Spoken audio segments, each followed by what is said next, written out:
This episode of The Biggest Table is brought to you in part by Wild Goose Coffee. Since 2008, Wild Goose has sought to build better communities through coffee. And for our listeners, Wild Goose is offering a special promotion of 20% off a one-time order using the code TABLE at checkout. To learn more and to order coffee, please visit wildgoosecoffee.com. In this episode of The Biggest Table, I interview Dave Zahl, founder of Mockingbird Ministries and author of several books, including Seculosity and Low Anthropology. We delve into Dave's latest book, The Big Relief, The Urgency of Grace for a Worn-Out World, discussing why grace remains a vital topic. Dave explains the continuous need for grace in a world that is often performance-driven and how his experiences and personal struggles informed his writings. The conversation touches on various aspects of grace, including its role in personal relationships, parenting, and religious life. Additionally, we explore the concepts of rest, play, and the stress induced by modern life's acceleration. The conversation concludes by discussing the joy and grace found in food, meals, and hospitality, reflecting on how shared meals and culinary experiences can bring grace and connection.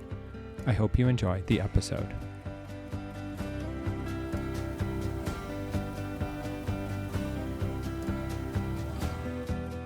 Hello, and welcome to another episode of The Biggest Table. I am your host, Andrew Camp, and in this podcast, we explore the table, food, eating, and hospitality as an arena for experiencing God's love and our love for one another. And today, I'm joined by Dave Zahl.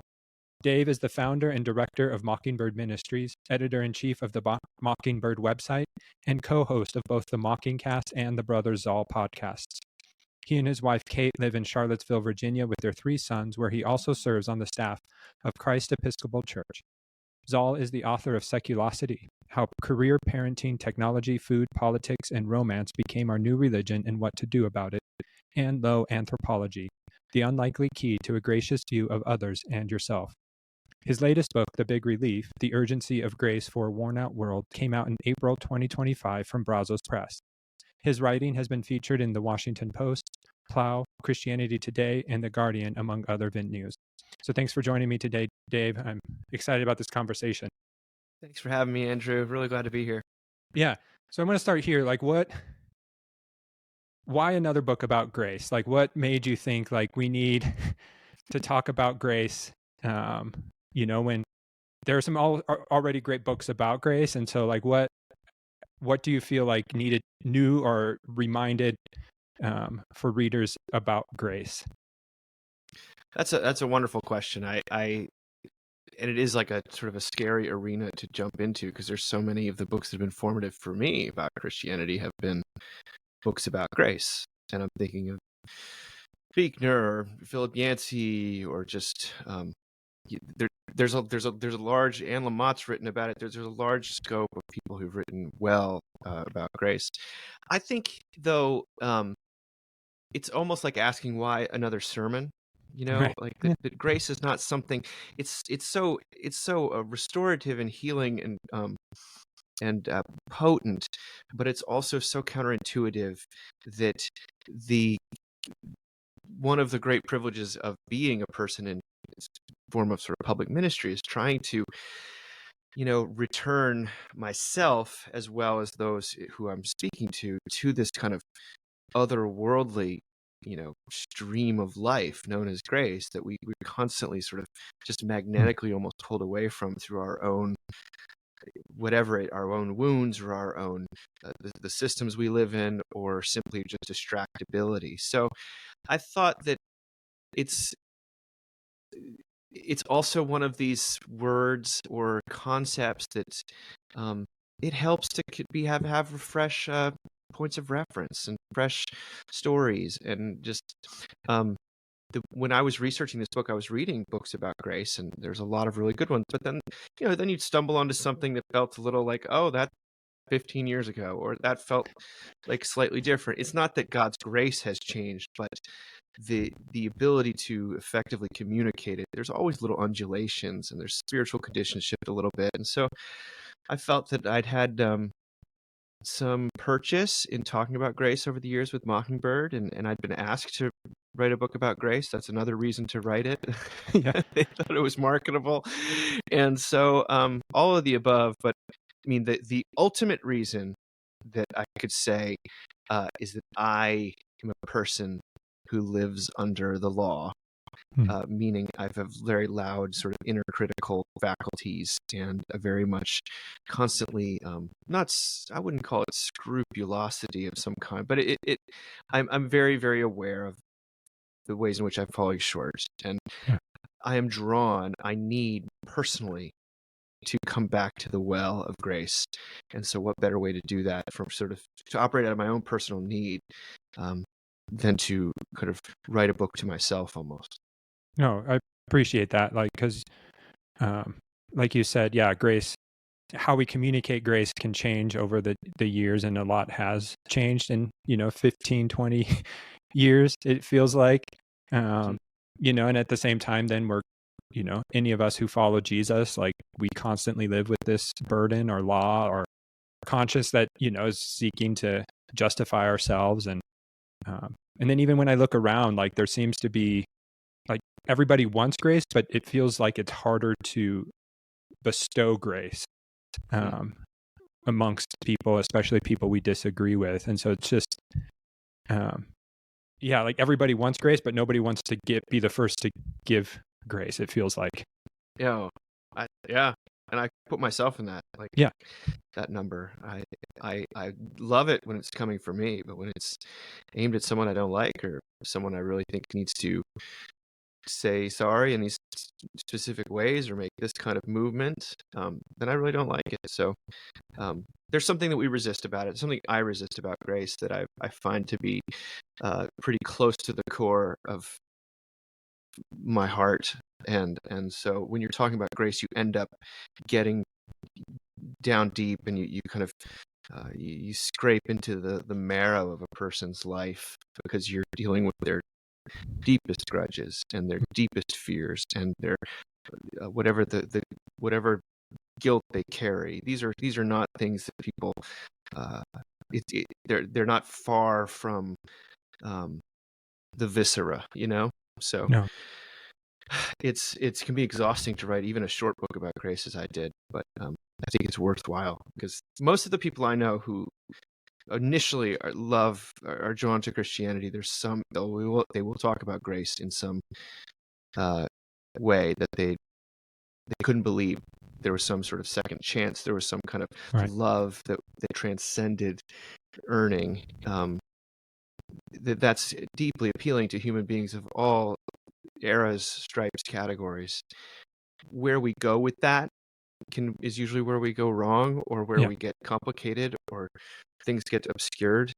But yeah, that's what I also look around. As I put in the subtitle, I look around at a world that is peer groups and friends and enemies. I don't like to think I have a lot of enemies, but I look around and I see a very, very exhausted, graceless age. Yeah. And that pains me. No, and in Seculosity, you sort of talk about like this longing for enoughness, which I feel like taps into the heart and part of what grace is like, am I enough? Who am, will somebody see me as enough? And you talk about it as this deep longing that is slightly ironic because it's this longing we all share, but it's also the value or this longing that sometimes keeps us apart, because in our enoughness we look towards other things, for satisfaction or for belonging or for identity. And so then that is what pulls us into these silos or these camps, in which, we're stuck in this rut of having to perform constantly. Yes, I think that the reason that book hit a nerve, if it hit a nerve, which I think it did a little bit, that's why, because people are so familiar with the dynamics of sort of, I never felt like I was enough in youth group, so I'm gonna, Right. but I do feel pretty good at my yoga studio, or I do feel pretty good. I feel like I'm a part of something. I'm accepted. I'm whole when I'm part of this, activist group or my political, peers, or simply my office job, however it may be. But what we find is that the performative ladder climbing instinct follows us into those, and into those silos. And of course, when you're dealing with any kind of money making, companies leverage our feelings of not enoughness to get our dollars, and it gets very complicated very quickly. But a reason I wrote that book is because I found myself in those silos. I wasn't like somehow I hadn't successfully negotiated around them. Even as a Christian, I was very much concerned with how busy I was, and I was very much concerned with the the the the, the rate at which I was sort of progressing, or the way I was viewed online versus in person. There's so much there.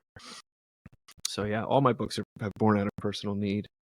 No, right. It seems that's the best writing, is when we, can struggle with the ideas and, be reminded of what we need to be reminded of. And that's, doing a podcast has helped me sort of sort through ideas and where do I need to be reminded of, or where do I need to wrestle with? And, and it's been challenging, but enjoyable. My wife will always be like, so what are you going to take from one of those podcasts? Like, how is it not just an intellectual exercise, but an actual like transformative process for you?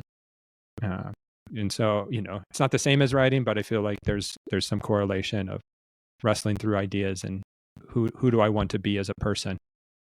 I'm sure as your work as a chef, that seems to that involves your hands, and that involves a different form of probably side of your brain, and all these things work together.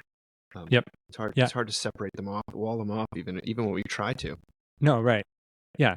And then you also talk about, you see that this world is this worn out, exhausted world. And, in later chapters, you bring in Hartmut Rosa, who's this great German sociologist who I've benefited from his work, from reading Andy Root, but also reading some of his books, which aren't easy reading by any stretch of the means. But like Hartmut, diagnoses these problems of acceleration, this idea that modernity has accelerated life for us, and that we also want control. We want to seek to control and manipulate everything so that, the world works out for us. And so like, how have you seen like acceleration and even this idea of control, push grace maybe to the fringes for people? Well, gosh, I mean, you could talk about it in church circles, if people are churchgoers, that the attempt to kind of keep up and to add more services, to be more and more available to folks, that you're always on, and that you don't just need an evening service on a Sunday as well as 3 morning services. You also need a midweek thing, and you're just kind of trying to be all things to all people. And in terms of roles, even in an ecclesial context, like there's an acceleration of what's expected of, say, a pastor, because part of those are like economic realities, but those become very, very points of exhaustion and burnout and weariness. And all of a sudden you're proclaiming grace perhaps, but you're doing it at a speed that completely undercuts what you're saying, because it looks like you're trying to perform, because you've also not only are you a fundraiser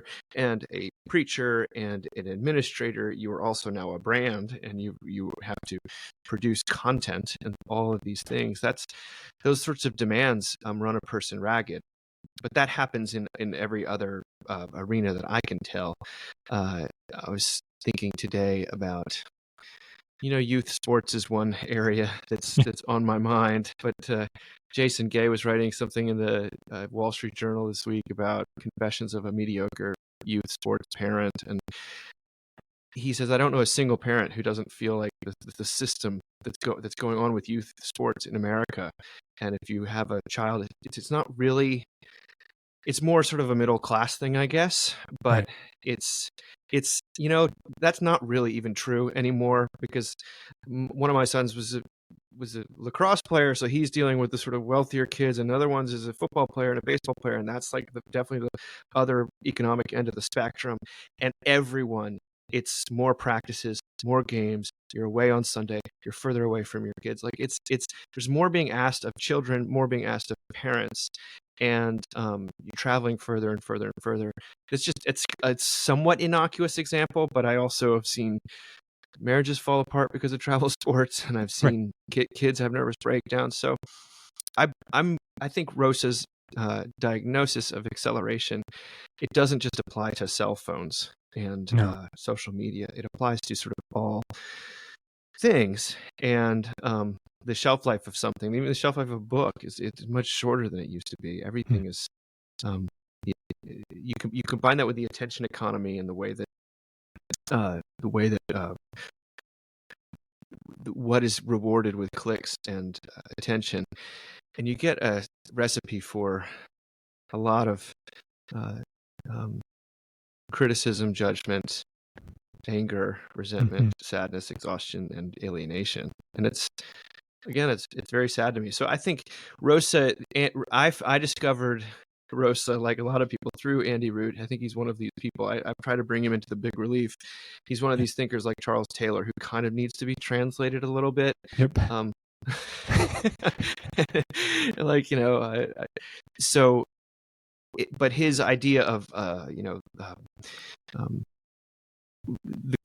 a world of acceleration is also a world that holds out the possibility of mastery. We're trying to master things all the time. Mm-hmm. And, but in fact, the deeper, what we need is not necessarily just slow down, but we need resonance, which is to sort of take things as they are, accept that there's, these moments where we're confronted with the fact that there is goodness and truth and God, and those things exist outside of our ability to manufacture or even respond. And those are the moments that we're chasing after. And I hope that the big relief tries to convey a little bit of some of Rosa's thoughts as well as my own, because moments of resonance are usually moments of grace rather than they're certainly not moments of increased acceleration. No. And that's resonance. It's this weird concept because, as Rosa talks about it, and even Andy in his books, like, it's not something we manufacture, but it's something we can anticipate, but never expect. Like, it's this weird tension that, like, we can put ourselves in positions for resonance where it's we encounter the other, whether it's creation, whether it's other people, or whether it's spirituality, Jesus, God, and they surprise us, but there's nothing we can do to manufacture resonance. We're surprised by it. And I think sometimes grace shows up that way, where we're, we can't manufacture grace per se, but, when it shows up, it can surprise and overwhelm us. I like that use of the word surprise. That's one of the definitions I tried to throw out in the book, is grace is usually like a positive, surprising interruption. Mm-hmm. And yeah, if we could master or be in control of resonance, it wouldn't be resonance. Like, No. it would lose its power to heal and to restore. But the same thing is true with grace. I think that but there's the and yet. Many of us have these experiences of grace. The experience of falling in love is an experience of grace that you play a part in, but you do not dictate. You fall. And you meet someone. That's why it's always fun to ask people how they met, because there's always some story that doesn't involve their agency. Right. I mean, maybe there are some, but those are really boring stories that are sort of like, well, I had a 5-point plan, and she had a 5-point plan, and it all worked out exactly as it's supposed to. Like, I imagine there's some form of those stories that exist, but they're very few and far between. Most of them are happy accidents and the best things in our life. And like having a child too, you don't know who this child's going to be. You don't know what they're going to be like. But you'll experience grace. No, and the surprise of grace, and you also talk about, and I've heard you talk about it on other podcasts, of, the person-to-person relationality of grace, and I was listening to a podcast you did with Dan Koch, and, you talk about Carl Rogers, the famous psychologist, and this unconditional positive regard. And then you mentioned your therapist's definition, which I can't remember. Dorothy Martin, she referred to grace as non-contingent, indiscriminate alliance with the essential personhood of the other. Can you So unpack, like, those are some big, big words, or like, can you unpack that, or like how does that, what does that mean, or what does that look like? I think she's saying that it's a positive regard that is not contingent upon the one being regarded, Hmm. um, living up to some standard or being even captivating. There's something about you.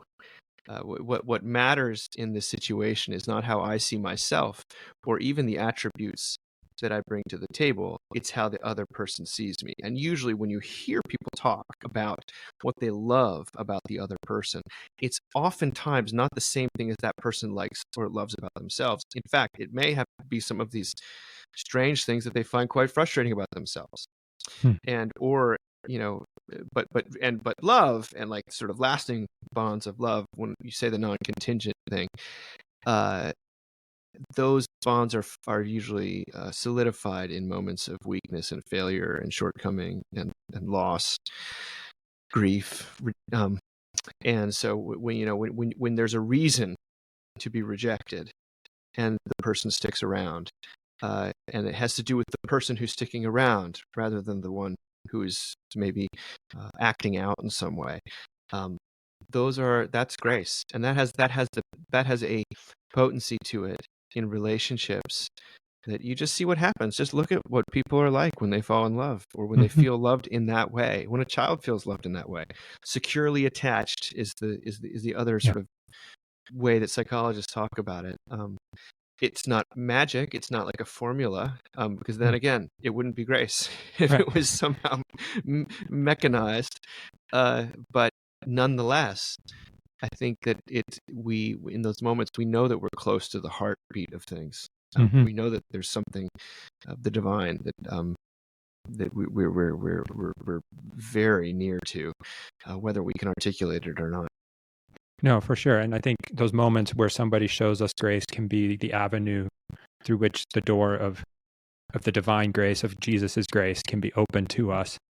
Mm. And as you were talking, I remember, when Claire, my wife, and I were dating, I shared with her some struggles, and, she just held me and, you know, showed grace, and loved me despite my sin and my failures. And then I was later in therapy, and my therapist was like, "Hey, she opened the door to grace. Now walk through it. Like, that is the moment of grace, of you, being loved. And so now, like, can you be loved by Jesus?" Mm. And it was a powerful moment that it's obviously etched in my brain. This is 16 years ago. And I remember both instances that happened, very clearly. That's Uh, beautiful. This is what I mean. I think why we crave romantic relationships at some levels. We want to be known and loved, and another word for that is to you know is grace. So, because when we talk about being known and loved, it's not that we want someone necessarily to.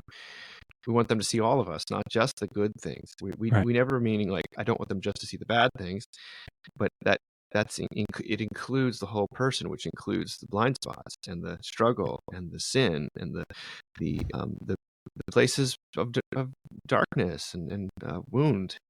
Uh, I think it's what I need more of in my life. It's what other people need more of, and I think that this gives us a picture of who God is. So when we talk about God being gracious, we talk about Jesus being one who's full of grace and truth. Like, this is language. I have to start from the bottom up to get there, and that's part of how this book certainly tries to build out these experiences of deep. There's an affective element that I really tried to highlight in this book while keeping it, aimed at people's minds a little bit. But I think that if you stray too far from the heart, you're straying from grace. So it can't be intellectualized or abstracted into words too much.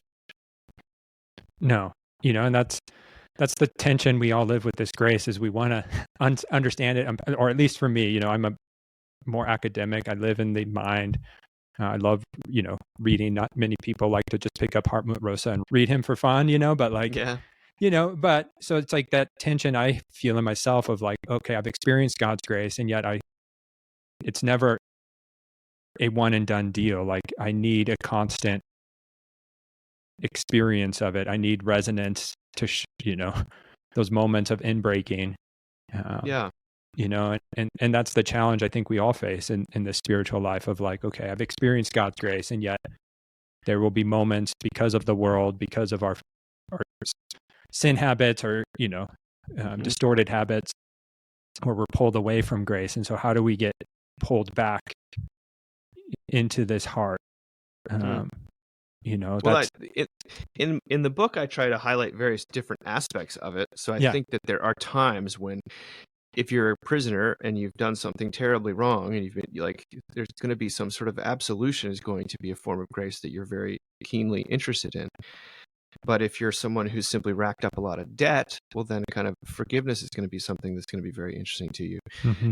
If you're someone who feels terrible about themselves, then a sort of a form of imputation might speak to you more clearly. But if you're dying, if you're physically ailing, then actual sort of salvation and rescue is going to be something, an avenue for grace into your life. For me, I mean, probably the more humdrum thing is like, I'm just a contemporary American on this treadmill of acceleration, and so the invitation that I can to play rather than produce, or to rest rather than to speed up. These are day by day, hour by hour dynamics in a person's life. It's not always these once was lost but now I'm found moments, although those are real. I wanted to have the book be able to include all a various menu, shall we say, of how grace might play out in a person's life. Yeah.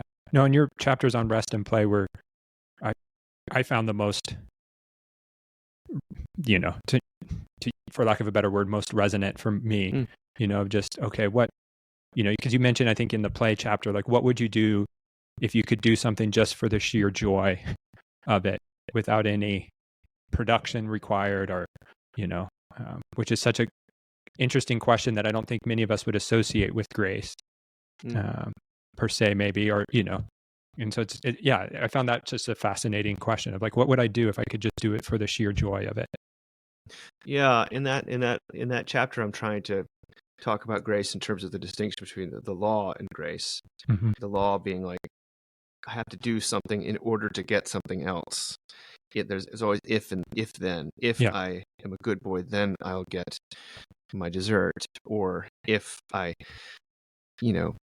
work out hard enough, then I will get strong. Like, what if the if then? What if the conditionality was removed? What if all there was sort of delight and gift, and you could do something not because it was going to bring you another end, but the reality of grace would be that everything that has been done, needs to be done, has been done. Therefore, what remains is the delight in God's creation, or however that manifests in your own life. Of course, that's a very scary place for some of us too, because it's not always that cut and dry, and our passions change, and we second guess ourselves. But the freedom, I think grace is the word that should be associated with freedom, and that's what that play is usually what love looks like in the key of freedom.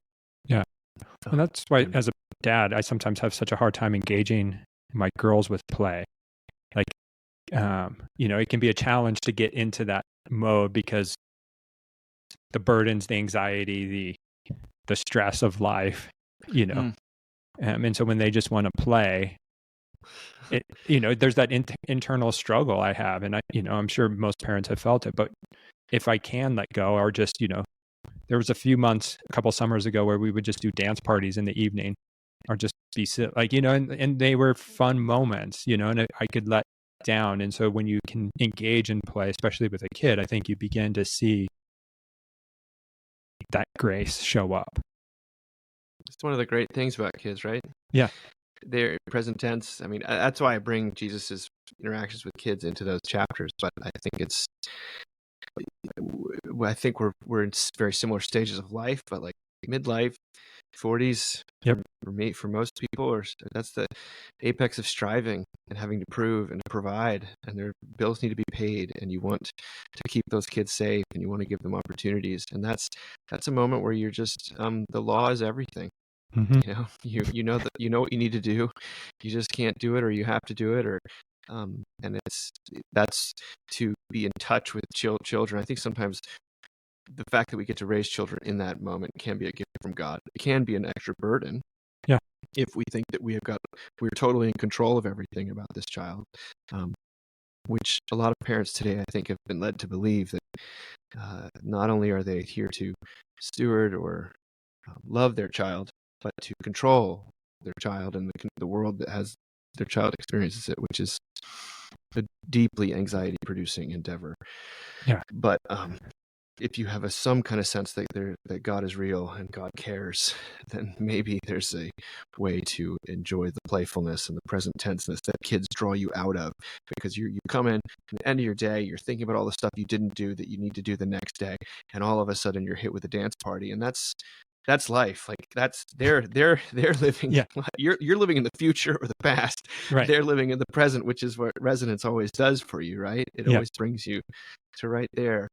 But I've been in that moment. It's like, oh, I just can't talk about this right now. You just can't do this right now. You guys want to play horse? And then 5 minutes later, I'm like, shoot, that's where I should be. Yeah. No, and not only demands of work, but then you have bodies that begin to betray us, whether it's knee surgery, or I found out yesterday I have to have a root canal. Or houses start breaking down and you need to do repairs. And if life is, I found that, when appliances break down, cars break down, and health breaks down, and it's all at once, and then all of a sudden you feel just under the weight of life. Yeah.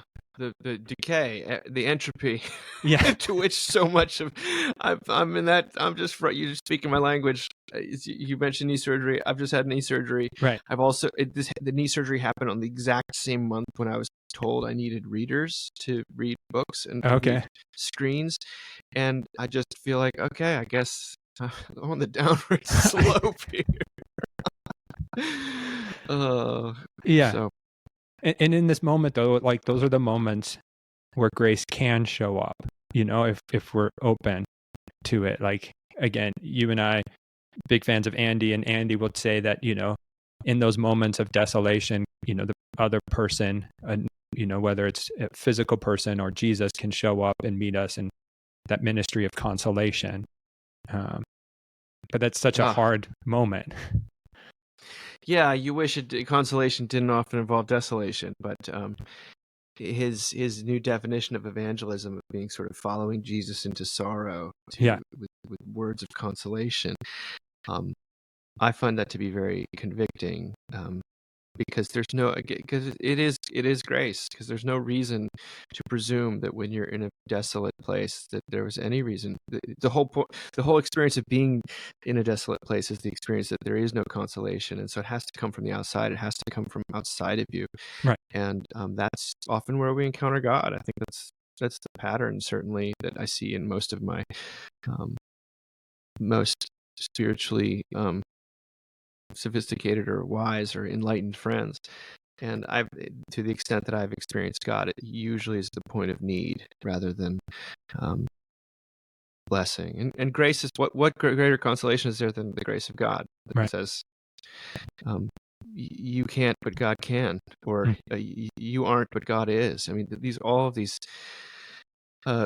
console. People get worried that I've reducing Christianity to nothing but consolation, but I always want to say, like, well, it's certainly not less than that, because for most people that's a way to basically take away any consolation, is to bring in all these other aspects of the faith, and before long you have a faith that just feels like a huge burden or a weapon or something that you personally have no connection to anymore. But the consolation is again, we're right at the heartbeat of not only life, but God.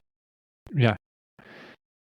And this podcast also focuses on food and the table, and obviously I believe table, food, hospitality is a key arena and key conduit of grace. And so, like, how do you see food, in the table and hospitality, food in its totality, right? Like, it's a big idea, but like, how can this idea of the table bring us into a realm of God's grace that maybe other activities can't. Well, sometimes I think about the fact that, you know, I was just reading the Project Hail Mary by Andy Weir, and it's about an astronaut who's in space, and that you're having to eat these like tubes of paste and stuff like that.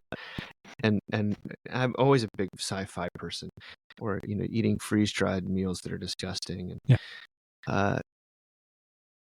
what feels more like love than to be someone to cook a meal for you and to serve it for you, that it doesn't taste like sludge or just nutrients to keep you alive, but there's taste, there's artistry, there's thinking, and there's care, and there's all this stuff that doesn't have to be, Mm-hmm. and I find that to be a way, in an avenue into grace, to say nothing of the fact that eating with people is just, if you want to get to know someone, have a meal with them. And certainly that was the case for Jesus. But I've always been a foodie. I like food. When it comes to pleasure centers, that's mine. Like, I have to be careful about not eating too much all the time. I just really like food, and I think that the abundance of it, the abundance of taste, the abundance of love that can be expressed through it is a huge, just, I like the physical element of it too. I'm an Episcopalian. I have friends that are very Anglo-Catholic, and the way they talk about the sacraments can sometimes be very, they always talk about enfleshment and Eucharistic body and blood sort of stuff. And sometimes that language leaves me cold, but then I think about how food can be such an agent of grace for me to taste something, not just to be nourished, but to sit down with someone and experience something together. I mean, what's more fun? I saw something, maybe you get a kick out of this. Some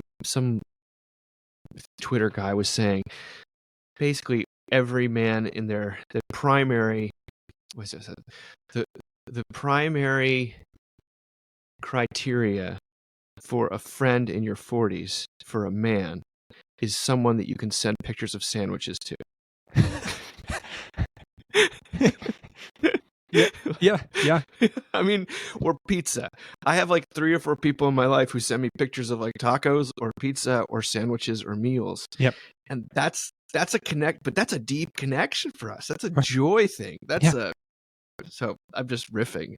Food can become all sorts of guilt and condemnation, and the way that people feel about their bodies is an area that's very, very radioactive for some folks. But for me, I find it to be a wonderful source of God's, creativity and joy. No, it is, right. Yeah. And, getting in the right side of what you should eat or could eat, and, eating the right things or the right diets, or don't do this, or getting rid of, like, there's a lot of guilt associated with food, and our diet culture, and then, there are dark side, eating disorders, and people do have distorted and damaged relationships with food that I think we do need to be aware of. But that joy of food, and you remember those instances where you shared an amazing sandwich, an amazing meal with friends, like, and it's better when people are with you to share that joy.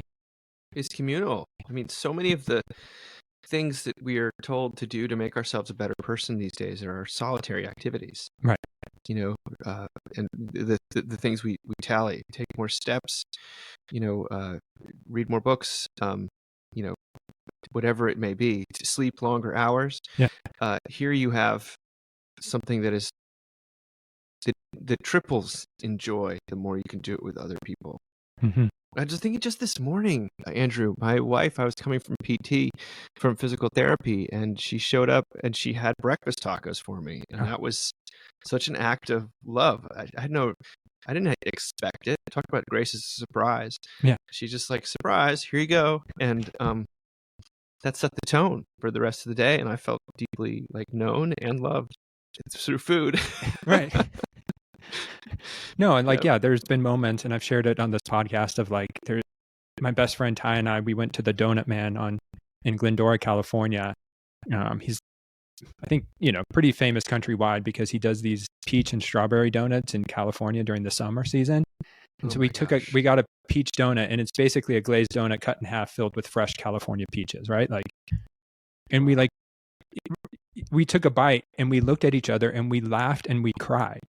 Like, it was a moment of pure resonance that, like, nothing we did could, it was just this moment where you're like, I don't know what I'm experiencing, but it is pure joy. You're killing me. That sounds unbelievable. Someone asked me what Grace tastes like, and I said, I think Grace tastes like a South Carolina peach perfectly in season, because that to me is so super abundant. Yeah. And incongruous to the ground, the dirty ground from which it springs and stuff like that. It's like, this is what came out of that tree. This is so good. Right. To imagine that with a donut, though. Yes. I'm with you, man. That sounds incredible. Yeah. Oh. So yeah, it's on Route 66, Glendora, California. Just a little walk-up shop. But they make these donuts that are just otherworldly. And I've been back since, and it's not the same. Huh. It was that moment, something about that day where he was on that day, right? Like, they're still great, but like, you want to relive that moment, and it's not there. But like that memory of just laughter and pure joy, being like a little schoolgirl, like just giddy, like, it's just one of those moments of grace that you're just like, what? It surprised us. I can't do anything about it, and yet here I am eating it. I love that. I think one of the things I was asked to write a piece about, like, what's, are there any things you're optimistic about in the future, And I was, it's, if you see the worn out, graceless world in which we live, in which everyone's yelling at each other and people seem to be just deeply miserable. One of the things that occurred to me, and I don't think it's a small thing, I think food has just gotten better. Like, I think that if you're lived in the 1940s, and not even wartime, but just like the really good food, and then you compare that to what you get today, and I think about myself, like the pizza in our town, what it was 15 years ago versus now, and there's some Italian guy who's opened up this amazing shop, and a Detroit person who's opened up this incredible shop, and the food's literally 3 times better than it used to be, like, categorically. The produce has probably always been pretty great, and yet it still feels like there's been food it gives me reason for hope. Huh. No, yeah, because I think then we experience more international cuisine. We have access to, my wife and I, we live in Flagstaff. It's a smaller town, but we have Thai restaurants, Korean restaurants, great Mexican food, and that's a grace, right? Like, of being able to get different foods that we don't have to travel the world anymore looking for. Yes, Indian food. Ooh. Huh. We have great sushi here too, though. But towards Central Virginia, we're landlocked. We shouldn't have good sushi, but we do. Yeah. No. People always like are weary of landlocked sushi, and I'm like, with air travel and getting fresh food around the world now, like, you can the fish is fresh and good. Like, don't overthink this. Like, enjoy it. Like, yeah. Choose wisely, but don't overthink it. Yeah, we in our Mockingbird, my organization, one of the things that always stood out is when we do these conferences, and we're not able to do them quite in the same way, but we always wanted to have food together, and we always wanted to have good food together. Yeah. And when I remember talking to a guy at a church who wasn't a very well-heeled church or anything, but he said, it's important to me that our coffee hour is not quote unquote church coffee with freeze-dried Otis Spunkmeyer muffins or something like that. Like, this we can't do much, but we can make sure that at least you get some fresh donuts or fresh and decent coffee, and actually putting money towards that is not putting money towards pleasure, it's putting money towards love. And that was in service, and that involved a shift from the older the older guard's mentality, which was like, Right. this is like something, well, we're kind of obliged to. You do it but we don't want to get too fancy. We don't want to be indulgent or sinful. So he was like, we're actually not anywhere in the realm of like sinful indulgence with our coffee hour. No. we could make this people feel valued, and we could do that by giving them pastries that were not cooked last week. Yeah. They're not the grocery store, discards. Yes. Yeah, those are eye-opening moment for me, and I think we've taken it to heart at our church. We just did this vast, we do a lot of sort of social ministries in our church, and we have a lot of outreach stuff, but we've also been like, it's time for us to get better coffee, so let's do what we need to do that. Right. Yeah. Because I think, if we establish that the Eucharist is the model for which Jesus calls us into, the Eucharist isn't bland or bad tasting. It should be this invitation to more, to a life that we want to see come, and so yet, like, we settle for, I think, second-rate tables because we don't know what it means to be, I think, at times be nourished at Jesus's table. Yeah, and I mean, isn't the vision of heaven we have of a feast? I mean, that's I don't think that's arbitrary at all. No. I love that. I mean, I'm not just, yes, I love Babette's feast as much as anyone, but I think the heavenly banquet that I look forward to is a I really am excited about the food. Yeah. Right. Yeah. Yes. That's my brother just went on a sabbatical, and he's a sober person, so he wasn't going to places to go drink or to indulge. He went to Asia because he wanted to eat. And, yeah. That was his spiritual sort of thing. So, and I want to just say one other thing about the book, because I do try to phrase grace in terms of relief, the experience of pressure being removed, and I do feel like it's not only a relief to bite into something that's tastier than it has to be, but it also, when you're a person who's been carrying a lot and the weight of the world, as it were, part of coming back to oneself does involve the grace that I would be looking for, does involve some sort of sustenance, some kind of food, some kind of that. To me, it is part of relief. It's not just sleep. We say, take your weight off, get a shower and take a rest, but we're also like have a delicious meal. And so I think grace, relief, food, it's all intertwined in a way that doesn't even necessarily have to be separated out too much. But I love that. I think it's such a no-brainer that your podcast would always, that you'd be combining the two in such explicit ways. That's why I'm so excited to come on. No, I appreciate that. And then you factor in hospitality, and I always come back to Nouwen's definition of like hospitality from reaching out. It's a book our small group is reading right now this summer, and I think it's a book all about grace in terms, but he talks about hospitality as, creating a space for another person to flourish, to become the person they were meant to be, and that we're not manipulating them. We're not here for an agenda, but how do I welcome a person to the table so that they can, to use your words, like experience relief, and just exhale. Yes. That's what I think that there's so much, when I've heard grace described as a cosmic exhale, as a cool drink of water, to a parched throat.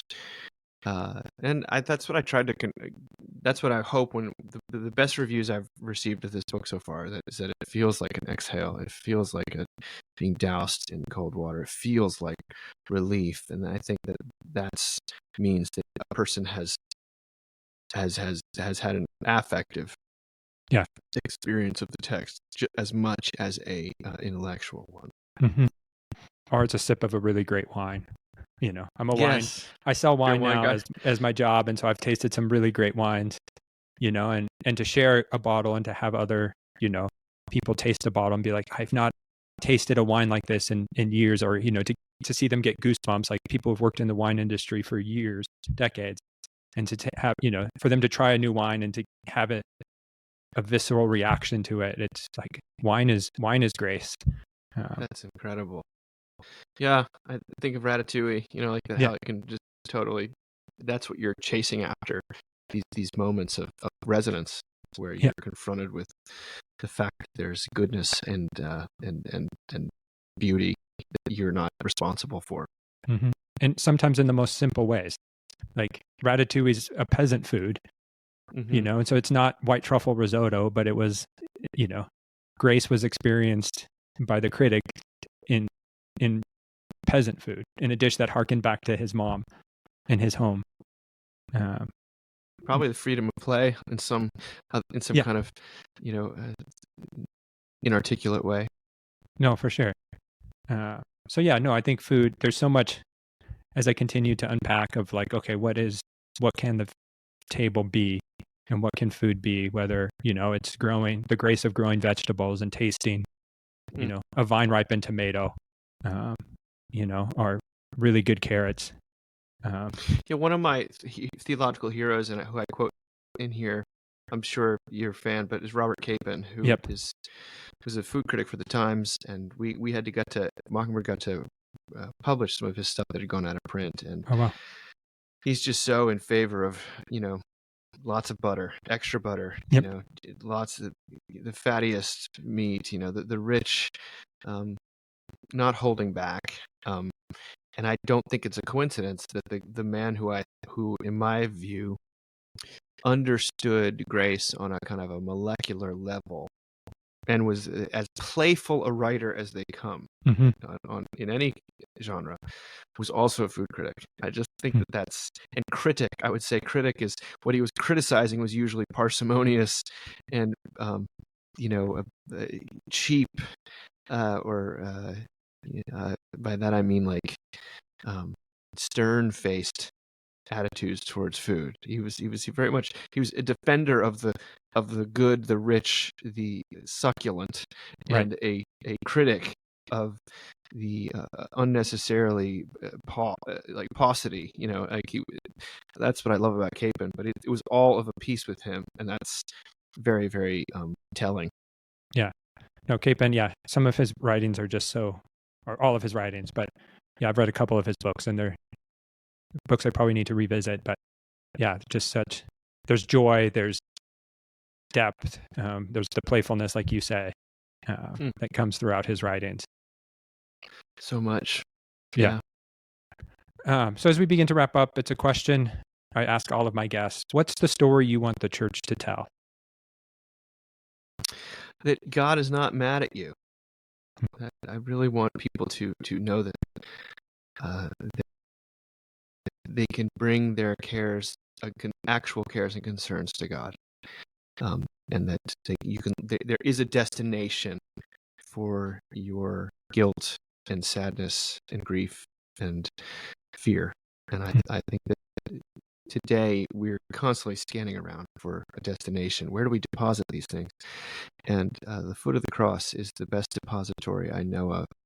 But I want people to know that God is not mad at them. Yeah. But that's a kind of a pithy way to say that God is gracious.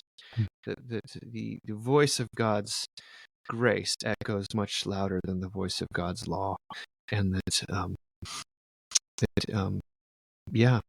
and not only that, I also want people to know that God is real. Yeah, exactly. Right. Yeah. Andy's very good at saying that God, there is a living God who has power, and we are not responsible for transforming ourselves or other people, but we do know someone who can, and that's a deep relief to those who feel like there's nothing good available outside of the things that I can engineer myself. So all of those things. Yeah. But yeah. No, I appreciate it. And then some fun questions as we close up. What's one food you refuse to eat? I really don't like porcini mushrooms. Okay. I don't like the texture. It's not a taste thing. It's a texture thing. I just don't can't do it. Blue cheese, I feel the same kind of way about. Those drives my wife crazy, but those are the two things that I really shy away from. If I find out they're in the dish, I just sort of don't eat it. That's fair. Okay. But yeah, blue cheese and mushrooms on steak, it's like there's something unctuous and delicious about I it. know, I'm missing out. I'm clearly missing out. The Lord's going to have to change my taste buds on Yeah. those ones.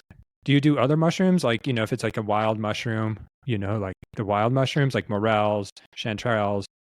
I think if I had a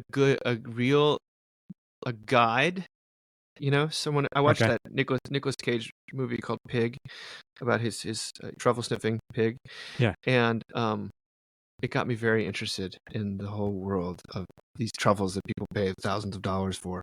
Yeah. So if I had a guy, it's like reading Dostoevsky or something, or reading Hartmut Rosa. If I had the right guide, I would raise my hand. Okay. Cheap mushrooms, I think that I'm just not that interested. It's more the texture, but I would be absolutely up to try the good stuff. Okay, that's fair. And then finally, on the other end of the spectrum, what's one of the best things you've ever eaten? Oh my goodness. Well, I'm gonna betray my there's a restaurant in I've always been a huge fan of Indian food. Mm-hmm. And there's a restaurant in Washington D.C. called the Bombay Club, which I'm sure is slightly Americanized Indian food, but it's also high end stuff. And they have a tandoori kale. I didn't, kale is not the sort of thing I look for on a menu, but they have a tandoori kale that they drizzle this sort of yogurt thing and these spices that, you've never tasted before. And it was a revelation that I still think about. If you want to get closer to where, what's actually attainable, because I get to go there occasionally on like an anniversary dinner. Yeah. I lived in New Haven, Connecticut for a long time, and there's a pizza place there called Modern Pizza. Okay. And there is a sausage and cherry pepper pizza that you can get that is, in my mind, the platonic ideal of what a pizza should be. And it has. Usually when I go back, it doesn't let me down. Awesome. And then finally, there's a conversation among chefs about last meals, as in if you knew you had one last meal to enjoy, what would be on your table? And so if Dave had one last meal, what might be on his table? I watched someone do this recently, and they basically had like an 8-course meal. So I'm not gonna. I think that was cheating. Like, you can't have absolutely everything. I would have I would have probably a pepperoni pizza from Modern Pizza. Yeah. With a side of the most soup dumplings from New York City, like pork soup dumplings, like really the Szechuan stuff. To drink, I'm not really a drinker, so I would, as lame as it sounds, it would probably be some form of iced tea or like the extremely good lemonade I've had every once in a while in my life. And for dessert, one of those like bread puddings that almost they're almost so, it's almost so rich that it puts you to sleep, because I want to be in a deep food coma when I got the lethal injection. No, for sure. We didn't say you were, there was going to be lethal injection afterwards. You took that to a dark way. Why do you think that? You're the first one that, went that dark real quick. Oh yeah. Well, I think the last meal is like, you get one last meal in jail. No, I understand. No, it is. That's generally. Well, Dave, I appreciated this conversation. I appreciate your work. If people want to learn more about your work, follow you, where do they find you? Sure. Well, thank you, Andrew. It's been a joy. Mockingbird is where I'm at most of the time, where I can be found. mbird.com, mbird.com. The Mockingcast is my principal podcast. There's also one with my brother. And my book, The Big Relief, is available wherever books are sold. Just ask if people do like it. Contemporary authors. We need Amazon ratings and Goodreads reviews and all those things. If you felt so led, that'd be awesome. Awesome. Well, thank you. And if you've enjoyed this episode, please consider subscribing, leaving a review, or sharing it with others. Thanks for joining us on this episode of The Biggest Table, where we explore what it means to be transformed by God's love around the table and through food. Until next time, bye.